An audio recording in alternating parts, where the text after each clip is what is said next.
Terus bersiaran saudara walau di mana saja anda berada, yang pasti kita memartabatkan bahasa kita dengan sebaik mungkin, dan kita bersama dengan Zahiril Azim. Agaknya Zahiril dalam drama, dalam filem mana seorang pelakon, dalam Juvana pun ada tak guna bahasa-bahasa ni? Masih lagi menggunakan bahasa kolokvial, bahasa pasar, tapi sebenarnya kita nak menunjukkan realiti. Bukannya kita sengaja ataupun niat untuk menjatuhkan bahasa, merosakkan, tapi walaupun kita gunakan bahasa kolokvial, tapi tidaklah yang sekronik yang SMS seperti yang bayi-bayi saya ni pakai ni. Ya. Apa pandangan anda, kita perlu bataskan juga macam Prof kata tadi, media berperanan macam filem drama ni? Betul, perlu bataskan. Mungkin kita boleh buat satu cerita ke ataupun yang masih lagi memprotek bahasa. Macam saya sendiri, saya buat teater.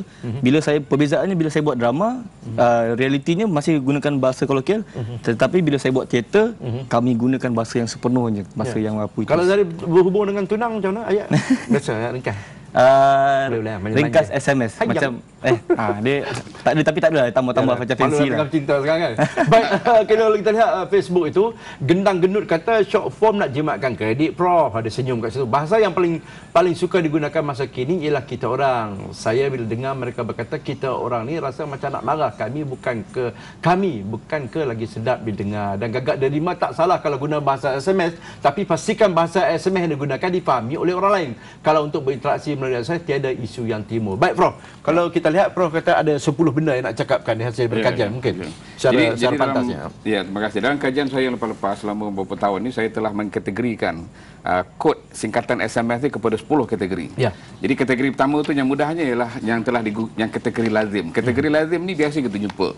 TKT untuk tingkat, SPT untuk seperti, DLM untuk dalam, kemudian sungai, KG, itu dah biasa. Jadi kalau kita nak katakan bahasa SMS ini salah, maknanya perkataan yang telah dipakai dia boleh yang keduanya singkatan yang dikatakan gugur huruf-huruf vokal A-E-I-O-U.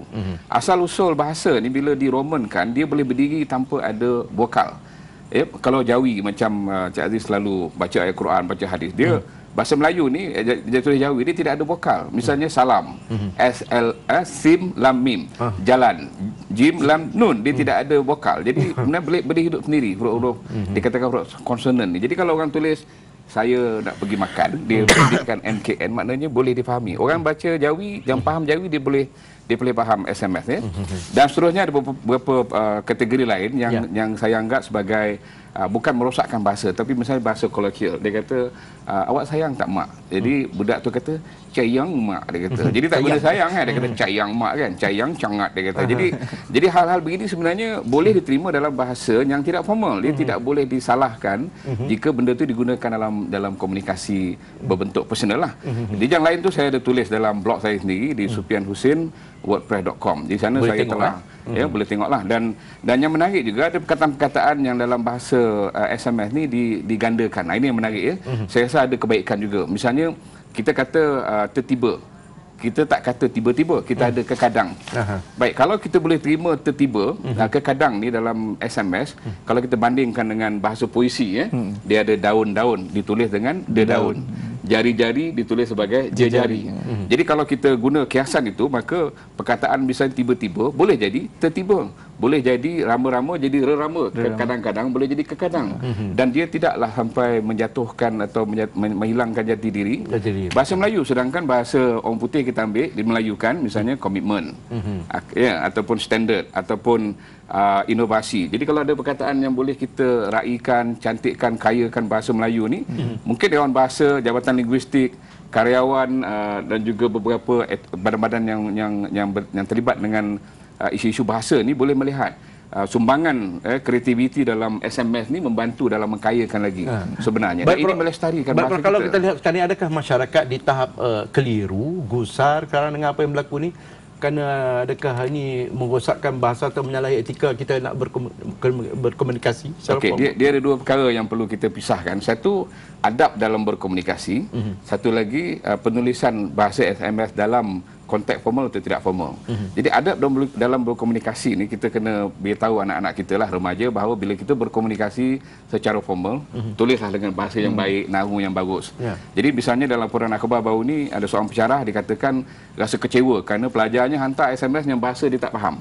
Sebenarnya bukan bahasa SMS itu dipersalahkan, tetapi etika ataupun adab sebagai seorang pelajar yang berkomunikasi dengan seorang guru ni perlulah ditulis dalam bahasa yang betul. Jadi adab dalam berkomunikasi. Ini yang mungkin tak diajar.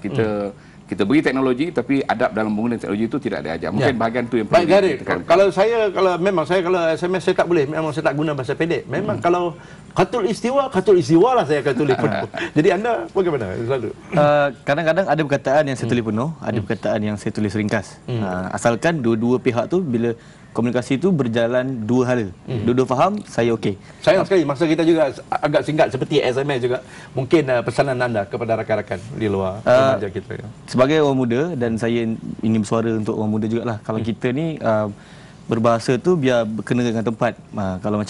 Kalau kita boleh, kalau macam yang saya baca kat Facebook ni, kalau asalkan faham cukup, kita nak save kredit. Tapi kita kena ingat kalau kita terbiasa guna bahasa yang ringkas ni, mungkin akan terbawa-bawa dalam peperiksaan macam Prof cakap tadi. Siapa yang rugi, kita sendiri juga yang rugi. Sayang pun dia tak bunyi SYG sekarang, jadi yang YUNK.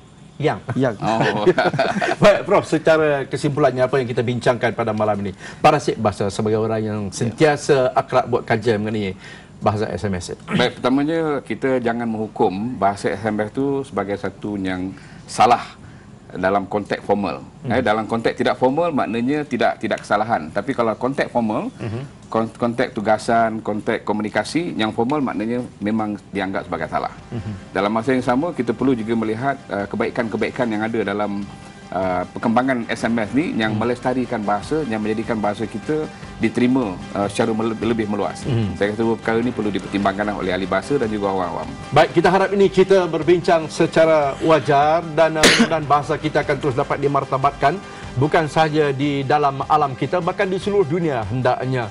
Yang kurik keni merah saga cantik budi indah bahasa. Teruslah berkomunikasi, gunakanlah bahasa dengan sebaik mungkin kerana bahasa itu jiwa bangsa. Terima kasih Saudara Zahir Azim dan juga Profesor Madya Dr. Sufian Husin yang sudi bersama kami pada malam ini. InsyaAllah minggu depan dengan topik yang lain pula. Hujah qulil haqqa wala kalamuran, berkata benar walau pahit sekalipun. Jumpa lagi, selamat malam.